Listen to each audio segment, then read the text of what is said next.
하나님의 축복과 은총이 여러분과 함께 하길 주님의 이름으로 축복합니다. 자, 오늘 함께 나눌 말씀의 제목은 영생을 얻게 하려 하십니다. 자, 이 제목을 가지고 함께 하나님 말씀을 나누도록 하겠습니다. 본문 말씀은 요한복음 3장 16절의 말씀입니다. 하나님이 세상을 이처럼 사랑하사 독생자를 주셨으니 이는 그를 믿는 자마다 멸망하지 않고 영생을 얻게 하려 하십니다. 자, 하나님이 세상 즉 사람을 사랑하여 독생자를 주셨는데 이 독생자를 믿었으면 반드시 얻어야 할 것이 영생입니다. 근데 많은 목회자와 성도들이 영생의 의미를 내세에 죽지 않고 영원히 산다, 혹은 현세에도 죽지 않고 영원히 살 수 있다고 주장하다가 이단이 되는 경우가 많았습니다. 많은 성도들에게 영생을 얻었습니까? 하고 물으면 대부분의 사람들의 영생은 육신의 몸이 죽은 후에 영이 영원히 하나님 나라에 사는 것이라고 대답하는 것을 많이 들었습니다. 그렇게 신앙생활을 하기 때문에, 그렇게 생각하기 때문에 이 신앙생활이 내세 지향적인 삶이 되어버렸습니다. 성경에서 말하는 영생의 개념을 올바로 알고 있지 않으니까 타종교에 있는 극락의 개념, 또 더 좋은 세상에서 새롭게 태어난다는 이 내세 삶과 혼돈되다 보니 타종교에도 영생이 있다는 어처구니 없는 이 내용을 소위 신학자들이나 목회자들도 그렇게 믿는 사람들이 많이 있습니다. 자, 그런데 성경에서 말하는 영생은 그보다 훨씬 더 높은 차원의 이야기를 하고 있습니다. 자, 그러면 오늘 성경에서 말하는 영생, 우리가 얻어야 할 영생이 무엇을 말하는 것일까요? 자, 요한복음 17장 3절을 보겠습니다. 영생은 곧 유일하신 참 하나님과 그가 보내신 자 예수 그리스도를 아는 것입니다. 자, 이 말씀을 좀 더 정확하게 헬라 원문을 살려서 번역하면 이렇습니다. 이런 사람이 영생인 존재이다. 유일하신 참 하나님과 예수 그리스도를 보내신 분을 현재 아는 사람이다, 이런 뜻이에요. 그래서 이 성경에서 말하는 영생, 자, 이 부분을 헬라어로 보게 되어지면은 이 성경에서 말하는 영생은 해 아이오노스 조에, 이건 뭐냐면 유일하신 참 하나님과 그가 보내신 자 예수 그리스도를 아는 사람이 바로 영생의 존재입니다. 그랬을 때 이 유일하신 참 하나님과 그가 보내신 예수 그리스도를 안다 라고 이야기할 때 이 아는의 헬라어로 보게 되어지면은 이 아는의 헬라어는 기노스코인데, 이 기노스코는 알다란 뜻이 있고 지각하다, 알아차리다, 또 이해하다, 알아듣다, 동침하다, 자, 이런 뜻입니다. 그러니까 독생자 예수님을 믿음으로 말미암아 독생자를 보내신 아버지 하나님과 아들이신 예수님이 내 안에 현재 있는 것을 내가 알고 지각함으로 나도 영생의 존재가 된 것을 아는 것입니다. 따라서 영생은 나 예수 믿었으니까 나 영생 얻었어 라고 끝나는 것이 아니다. 하나님과 예수님을 알아야만 되고, 또 하나님과 예수님을 영접한 이후에 나에게 이루어지는 이 상태를 알아야만 내가 영생의 존재가 되고 영생이 실제화되는 삶을 살 수 있습니다. 마치 결혼하기 이전에 삶과 결혼한 이후의 삶이 완전히 달라진 것과 같습니다. 사도 바울은 자신의 사역의 목적을 이렇게 말했습니다. 고린도서 11장 2절을 보겠습니다. 내가 하나님의 열심으로 너희를 위하여 열심을 내노니 내가 너희를 정결한 처녀로 한 남편인 그리스도께 드리려고 중매함이로다. 그러나 정결한 처녀가 된 이 성도가 자기 남편인 그리스도를 만났으면 그 이후의 삶은 정말 다르지 않습니까? 나를 지켜주고 나를 보호해줄 진짜 남편, 즉 하나님이신 예수님이 나의 남편인데 무엇이 두렵겠습니까? 내가 의지하고 도움을 요청할 남편이 바로 하나님이신 예수님이신데 뭘 염려하고 걱정하고 근심합니까? 더군다나 내 남편은 보통뿐이 아닌 만왕의 왕이시요 자애로우시고 사랑이 많으시며 구원자이신 예수님이십니다.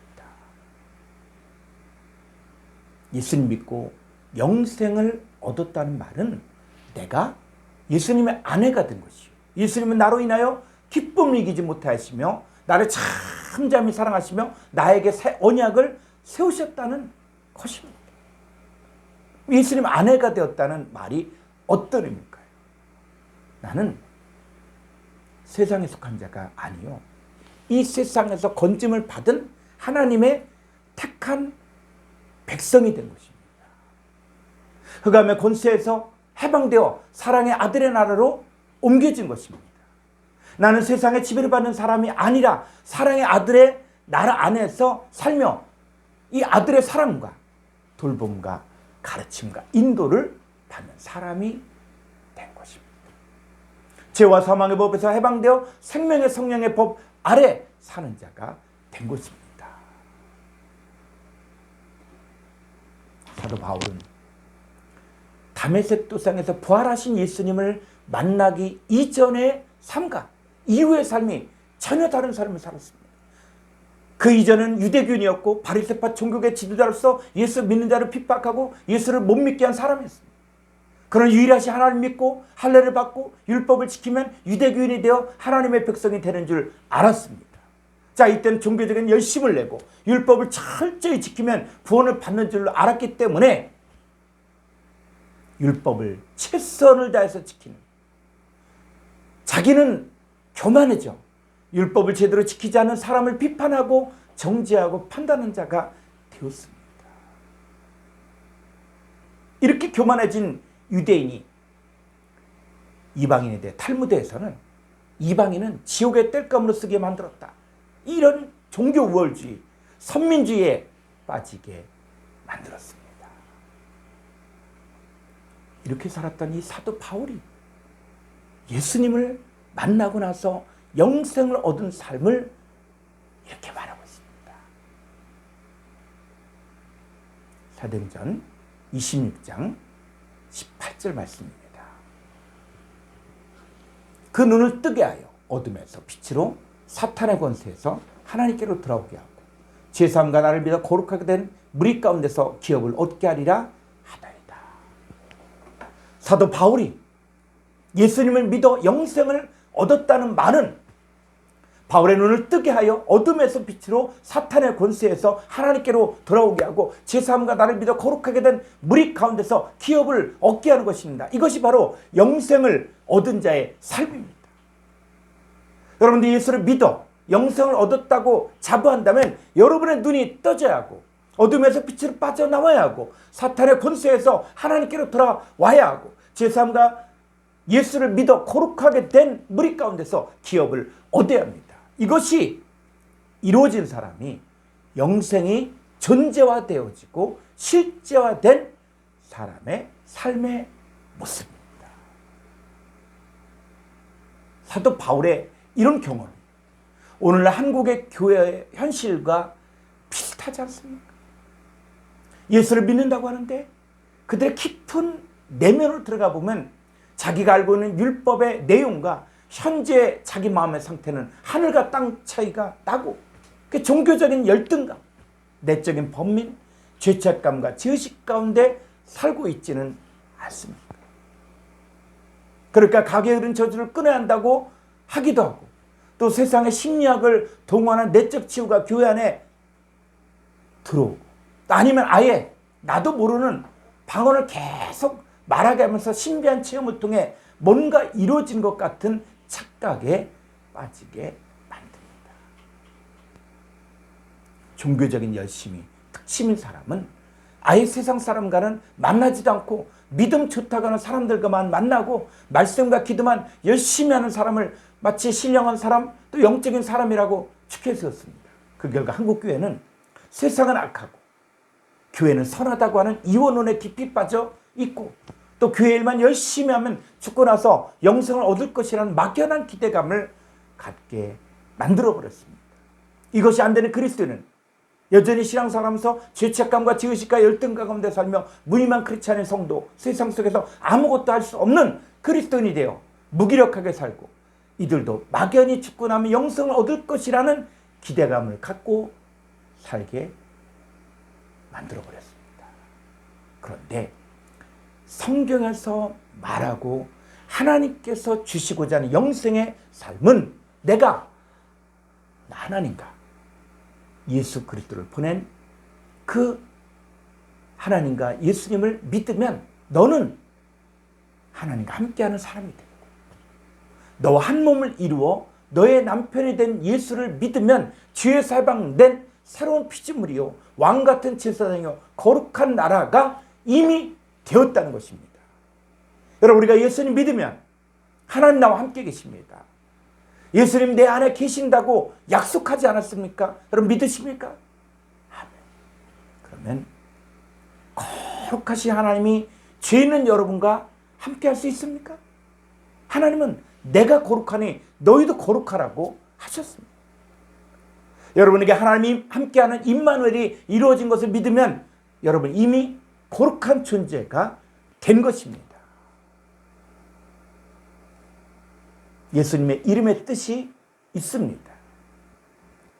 자기 백성을 그들의 죄에서 구원할 자입니다. 그럼 예수님 믿은 여러분은 여러분의 죄에서 구원을 받았습니까? 아니면 아직도 여전히 죄 아래 살고 있습니까? 예수님 믿은 여러분은 이미 죄에서 구원받았기 때문에 죄인이 아닌 의인이 되었습니다. 자, 로마서 8장 1절로 2절을 보겠습니다. 그러므로 이제 그리스도 예수 안에 있는 자에게는 결코 정죄함이 없나니,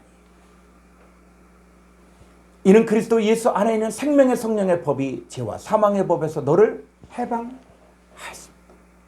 여러분 예수님 믿었으면 여러분은 그리스도 예수 안에 있는 자입니다. 그러면 결코 정죄함이 없습니다. 왜냐하면 그리스도 예수 안에는 생명의 성령의 법이 죄와 사망의 법에서 너를 해방하였기 때문입니다.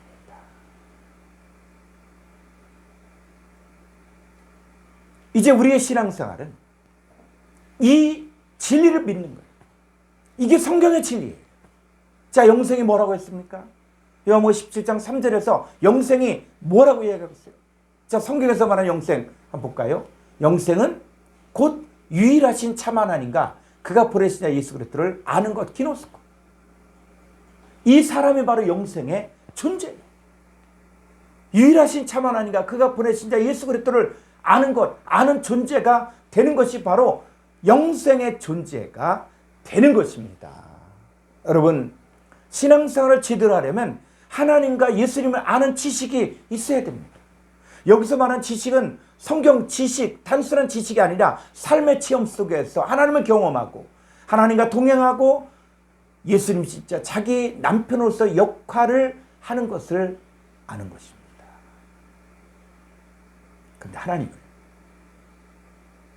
마치 죽은 아버지 하나님처럼 생각하고 아버지의 도움을 전혀 받지 못하고 아버지의 사랑도 받지 못하고 막연하게 신앙생활하는 사람이 교회 안에 있는 바로 영적 고아입니다.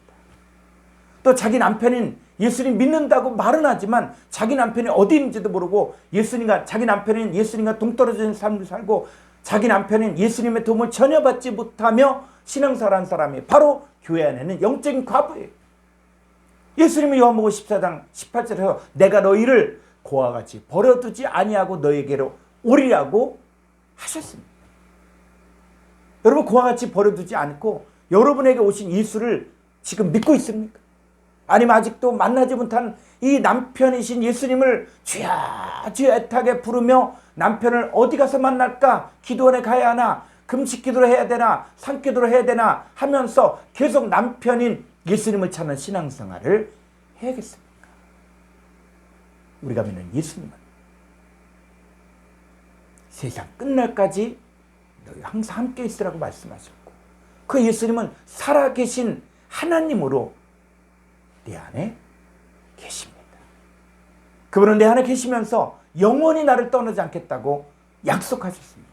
그러면 영생의 본질, 영생의 본체는 무엇일까요? 요한일서 5장 20절을 보겠습니다.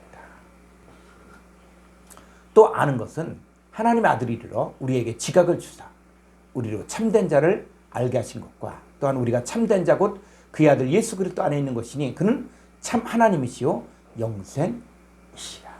자, 무엇이 영생인가요? 이 근원이 바로 예수님 말하는데, 예수님은 참 하나님이시요 영생이십니다. 그러니까 예수님 자체가 영생입니다.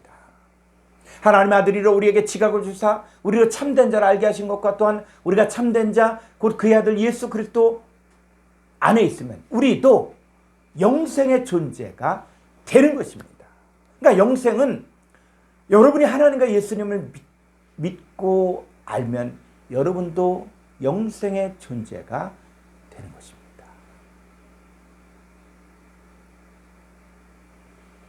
하나님과 예수님을 믿어 여러분 안에 하나님과 예수님이 계시는 영생의 존재가 되었지만, 이 영생이 실제화되어지고 존재화되기 위해서는 하나님과 예수님을 실제적으로, 체험적으로, 경험적으로 알아야 됩니다.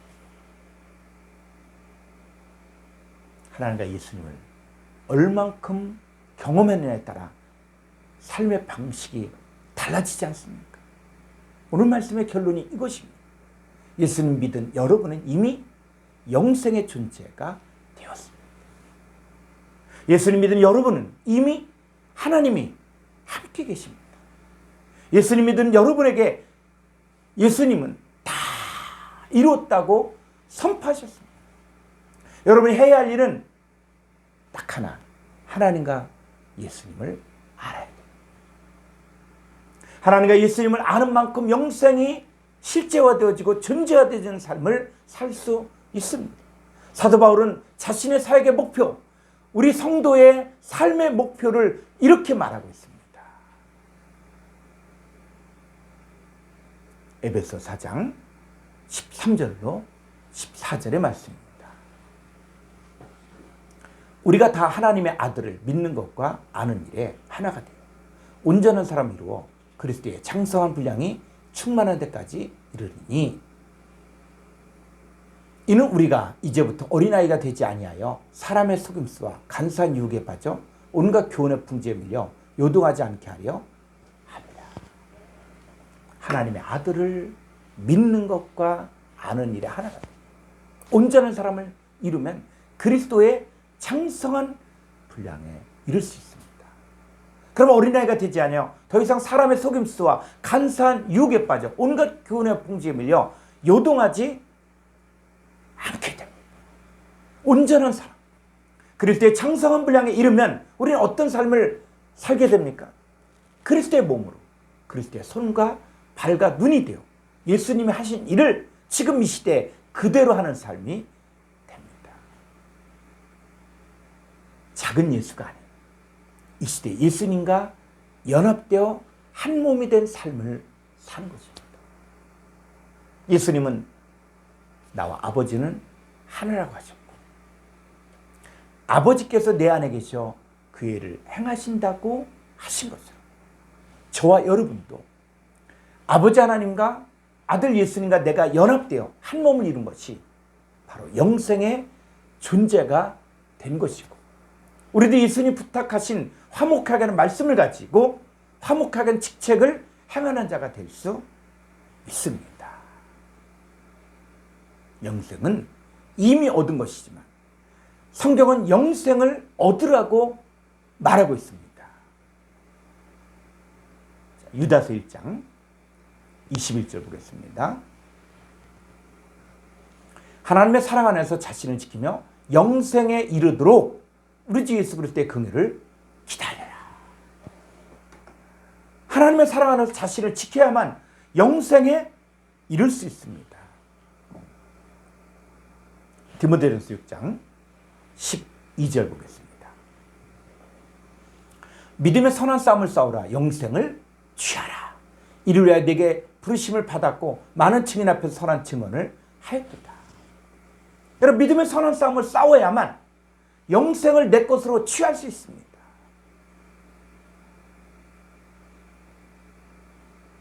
갈라디아 6장 8절을 보겠습니다.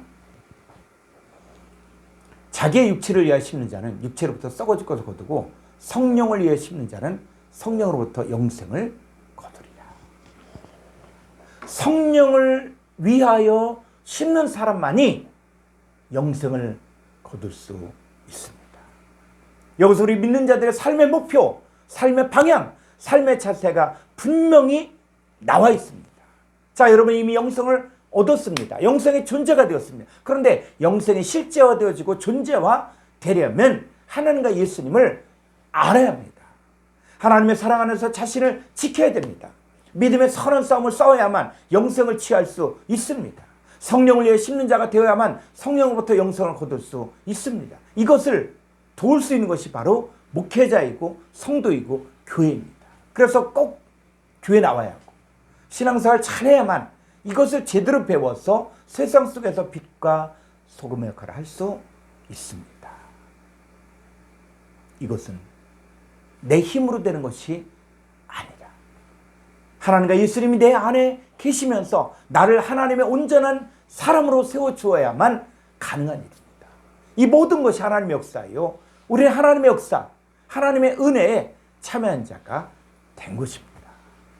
여러분 모두가 영생의 삶을 누리기를 주의 이름으로 축원합니다.